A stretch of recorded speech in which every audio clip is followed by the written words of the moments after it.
আমার শিক্ষক একবার একটি গল্প বলেছিলেন। এক ব্যক্তি তার ছেলেকে নিয়ে একটা পার্কে হাঁটছিল। তারা একসাথে হাঁটছিল। ছেলেটি গাছের উপর একটা কাক দেখে বলল, বাবা, এটা কি? এটা কি? বাচ্চার বয়স ছিল 2 বছর।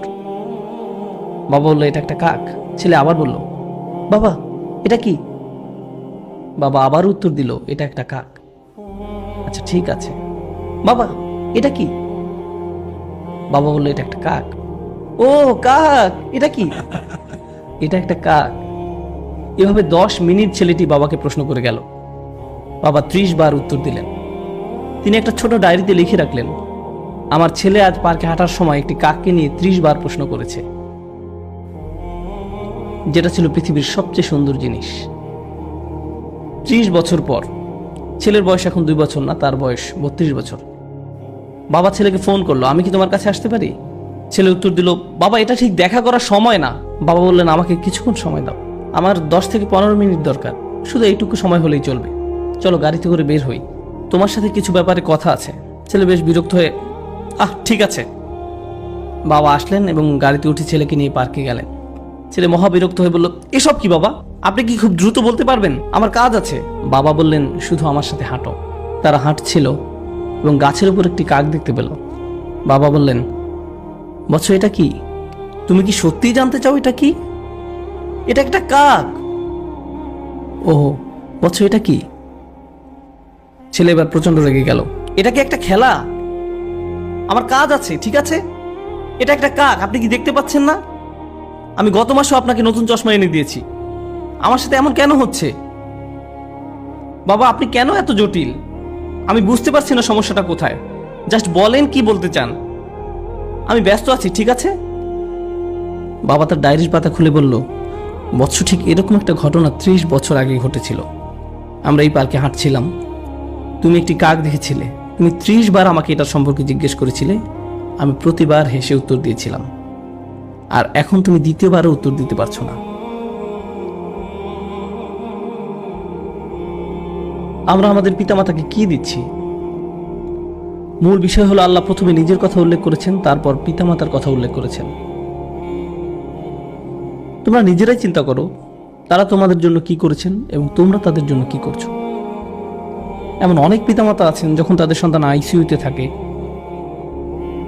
তারা ছোট্ট গ্লাস বক্সের দিকে তাকিয়ে দাঁড়িয়ে থাকেন, যার ভিতরে শিশুটি আছে। দিন রাত 24 ঘন্টা হাসপাতালে শুধু দাঁড়িয়েই থাকেন, কখনো বসেন না, শুধু দাঁড়িয়ে থাকেন। ভেন্ডিং মেশিনের খাবার দিয়ে তাদের জীবন চলছে।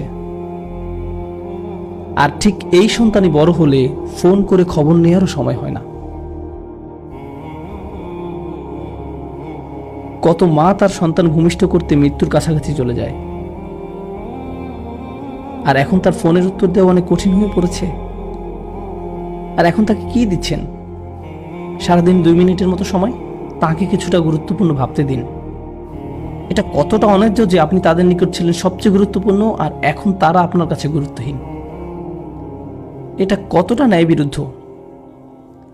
তারা এই যন্ত্রণা প্রতিদিন বয়ে বেড়ায় যে আমি আমার সন্তানের কাছে কিছুই না, আমি তাদের কাছে কিছুই না, আমি তাদের কাছে মূল্যহীন, আমার জন্য তাদের হাতে কোনো সময় নেই।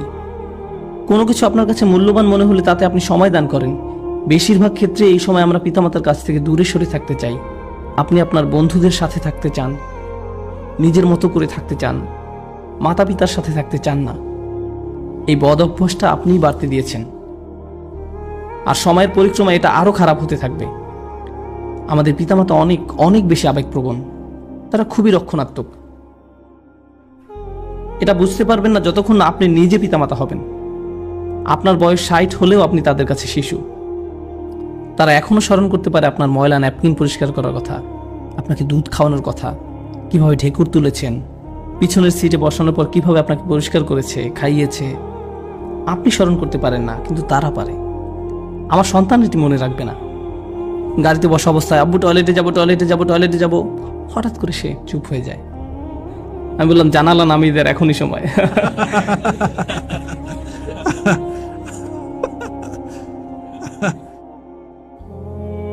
তারপর সে বলা শুরু করলো, আমি ঈদে কোন খেলনা পাবো।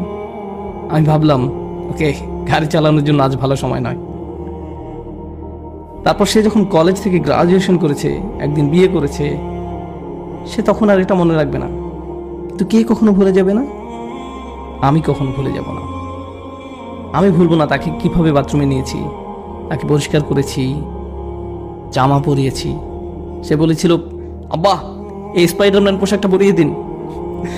আমার সন্তানের কিছুই মনে রাখবে না, আমি রাখবো, আমি মনে রাখবো।